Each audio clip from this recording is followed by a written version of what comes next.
अस्सलाम वालेकुम। आज हम मौसम के मुताबिक, जैसा कि सर्दी का मौसम शुरू हो रहा है, इसके मुताबिक एक टॉपिक पे बात करेंगे। मेरा आज का टॉपिक है कोल्ड एंड फ्लू, सर्दी का लगना और नज़ला ज़ुकाम होना। तो सबसे पहले इसके मैं ये आपको बताना चाहूँगा कि नज़ला ज़ुकाम ये क्यों होता है, दूसरी बात इससे कैसे बचा जा सकता है, तीसरी बात अगर ये होता है तो इसका इलाज क्या है।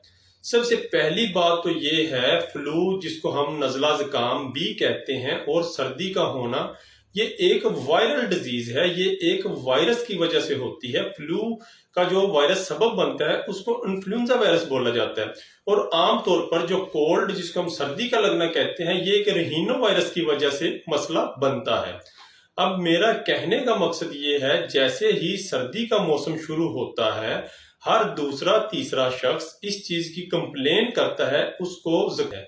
अब मैं थोड़ा सा यहाँ पे डिफरेंशिएट ये करना चाहता हूँ, जो आम तौर पर हम लोग एंटीबायोटिक यूज करते हैं, कोई भी एंटीबायोटिक जैसा कि नोविडेट, ऑगमेंटन, अमोक्सल, लिवोफ्लोक्सासिन, कोई भी एंटीबायोटिक, क्या वो इस मामलात में जो वायरस की वजह से बीमारियां होती हैं उसमें इफेक्टिव है? तो इसका जवाब होगा नहीं।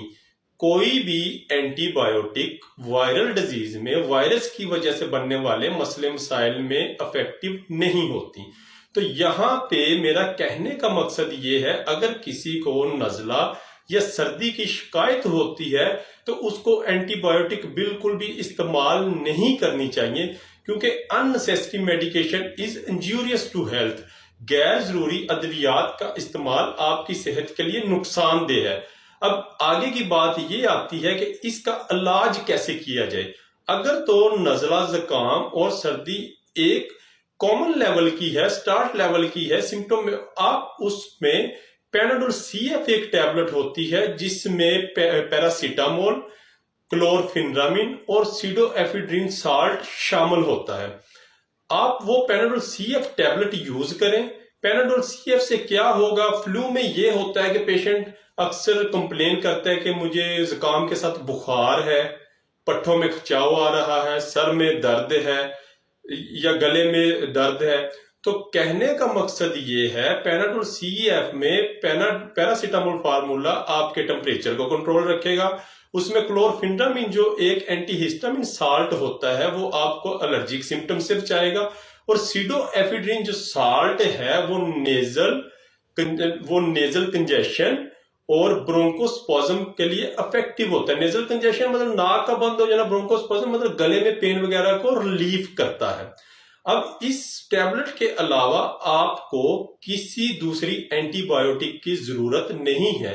अगर खुदा न खास्ता आपका ये जुकाम वाला मसला या सर्दी वाला मसला कॉम्प्लिकेटेड होता जा रहा है या पेचीदा मामलात की तरफ जा रहा है, तो फिर आप अपने मुतलका डॉक्टर से राब्ता करके अकॉर्डिंग टू योर सिम्टम वो आपको प्रेस्क्राइब कर सकता है।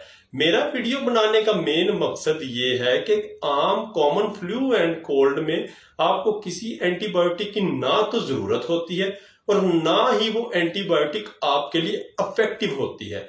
अच्छा, अब बात ये है, अगर कॉमन टाइप का फ्लू एंड कोल्ड है, कोई कॉम्प्लिकेशंस नहीं आ रही, तो उसका ट्रीटमेंट आप एक सिंपल पैनाडोल CF टैबलेट से कर सकते हैं। उसके अलावा कुछ एहतियाती तदाबीर हैं जिन पे आपको अमल करने से आपको काफी ज्यादा इफेक्टिव होगा। सबसे पहले तो ये है कि आपने हाइड्रेटेड रहना है, लिक्विड का इस्तेमाल ज्यादा करना है, रेस्ट करें, आराम करें, आराम की आपको जरूरत होती है। आपने जो बाथ लेना है वो स्टीमी होना चाहिए, बाम्प वगैरह होनी चाहिए उसमें। और दूसरा, आपने कुछ अननेसेसरी, कुछ ऑयली चीजें और कुछ ठंडी खट्टी मीठी चीजें, इनसे परहेज करें। आप कावे वगैरह का इस्तेमाल ज्यादा करें, जूसीज ज्यादा लें, लिक्विड्स का इस्तेमाल ज्यादा करें। और इसमें आप इसका एक वायरल डिजीज का एक ड्यूरेशन होता है जो कि अपने पीक पॉइंट पे 2 to 3 डेज स्टार्ट होने से दूसरे या तीसरे दिन ये अपने पीक लेवल पे होता है, ज्यादा लेवल पे होता है। विद इन 6 to 7 डेज ये अपना बिल्कुल मिनिमाइज हो जाता है और ऑन 8th डे, तकरीबन 8वें दिन, पेशेंट बगैर मेडिसिन के रिकवर हो जाता है। ये कॉमन फ्लू एंड कोल्ड के लिए आपको सजेशन है। अगर खुदा न खास्ता कोई कॉम्प्लिकेटेड मसला होता है तो उसमें आपको एंटीवायरल मेडिसिन इफेक्टिव होंगी, ना कि एंटीबायोटिक। एंटीबायोटिक जो आम तौर पे रूटीन प्रैक्टिस में होता है, ऑगमेंटन खा लो, मोक्सल खा लो, नोविडेट खा लो, ये सब अननेसेसरी है। अननेसेसरी मेडिसिन भी आपकी सेहत के लिए नुकसानदेह है। और खुदा न खास्ता कॉम्प्लिकेटेड मामले में अगर आपको एंटीवायरल ही मेडिसिन आपको यूज करनी पड़ती हैं तो वो आप अपने मुतल्लिका डॉक्टर से मशवरा करने के बाद इस्तेमाल करें।